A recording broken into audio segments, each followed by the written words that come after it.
it's modeled after a typical 1950s diner. When you come through, you'll start hearing lots of different songs. I think last night I heard some Rosemary Clooney out here.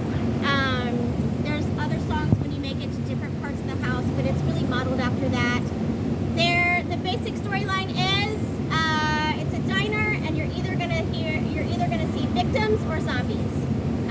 So although one of them tells us he's not a victim, he's a survivor.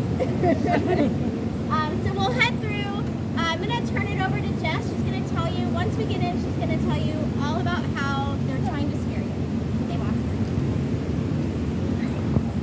So we started up here. So Killarney Diner is a mixture between atmospheric and jump scares. It's about 80% atmospheric stuff, so that's gonna be the screaming, the yelling, the crying out for help. And then 20% is going to be jump scares. So we have quite a few different ones throughout the park, and we actually have a very special one here towards the end that I'll get to show you. I'm very excited about it. So out here we do have some atmospheric people. They'll go through the line, make noises. Right up here, it's great because the line is so wide that some of our scare actors will go through the line. They'll sit there and talk to you. If you ask them nicely, they will actually tell you some of their backstories. So one of the favorite things is that we have a boyfriend and a girlfriend. They're both looking for each other. They got separated, and their whole job is trying to find each other. So we're coming in through the back right over here. So this is what starts out in our alley. So right over here, we normally have someone that's chained back here. They're screaming out for help, help me, help me. That's really your first indication that there is people besides zombies in here. Like there's actual people. You can see that they're disposed of in these lovely bags. Another atmospheric thing, they'll bang on these, create a lot of noise, try to scare you guys. That's also slightly atmospheric. That's just them moving stuff around in the back, but it does help with that. So it is quite dark right now, but as you guys can see, we have more human body parts and pails that they're bringing back. We've got blood bags that will hit you and move. Some of them are quite heavy. Watch out. Oh, yeah. Some victims are larger than others. Are we sure they're victims? None of them have screamed back, so I don't think we have any survivors in these bags. But we have these all back here. So we've got some drop doors and blue holes that are going to be right over here. So this was actually a control panel for one of our older attractions, but they'll stand behind there, they'll move stuff around, they'll shake it, bang it, move stuff like that. These mops actually came from the park. We're going to go through here, watch out.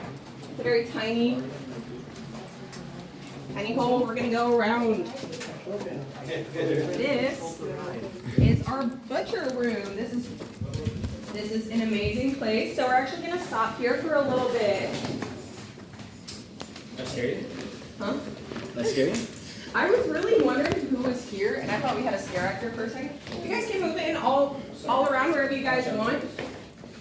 Come on in, come on in. Yeah. Feel free to like poke stuff. Don't try to like pull on anything. Don't like move it away from where it's supposed to be, but you guys can touch it. So a lot of these things will either be outsourced, so we'll get it from somewhere else, or a lot of them are actually made in park by our props department. Don't forget the floor. Yes. Oh, yes. So this is our floor. As you can see, there's a bunch of different lights. This used to be how they would determine how many people would be per row. I was like, Oh, for a battle of fire. Yeah. So you would stand on each of these lights. That's how you knew you got a spot. At this time, if you guys want, this is a great place to take photos. We can actually tell you guys a little bit about the audition process. So when you become a scare actor, you go through a couple of auditions.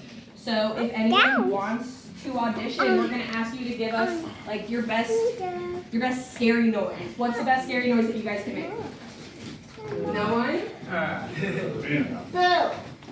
I appreciate it. Can anyone scream really well? Scream like, help me, he's coming. Ah! That's actually a really good scream. That's a high. Oh, that was good. Anyone make zombie noise for us? We have a lot of Creeper from Minecraft. I like it. Ooh, I like it. Yeah. I want you guys want, we can take some photos in here. We can give you guys these little knives if you guys want to take photos behind like the butcher blocks or anything. We have a living, was living person over here. If you guys want to take any cool photo ops like that. We've got legs hanging up, everything like that. You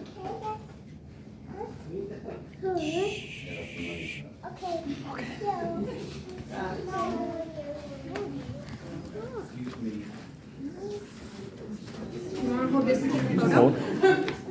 Yeah. Someone who's a pacifier? Oh. Did you lose this? Oh yeah, I did.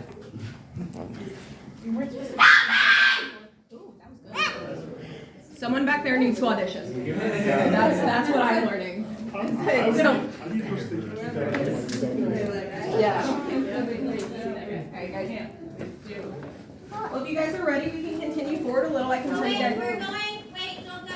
Not yet? I was just gonna take them around the corner to the big pot. Not yet. Okay. So we're gonna backtrack a little bit.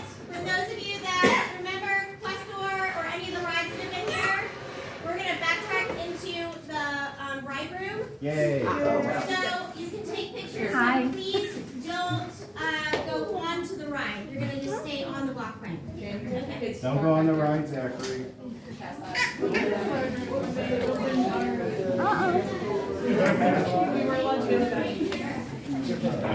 I've just been through the one deal. Yeah. This place is so amazing. I think every time I go through, I like find something new. So like these bags, they're all made here. If you look at the food preparation areas, say raw meat only, which is kind of great. None of them say cooked meat at all. I would hope not. Right? I know zombies knew how to cook. I mean, there's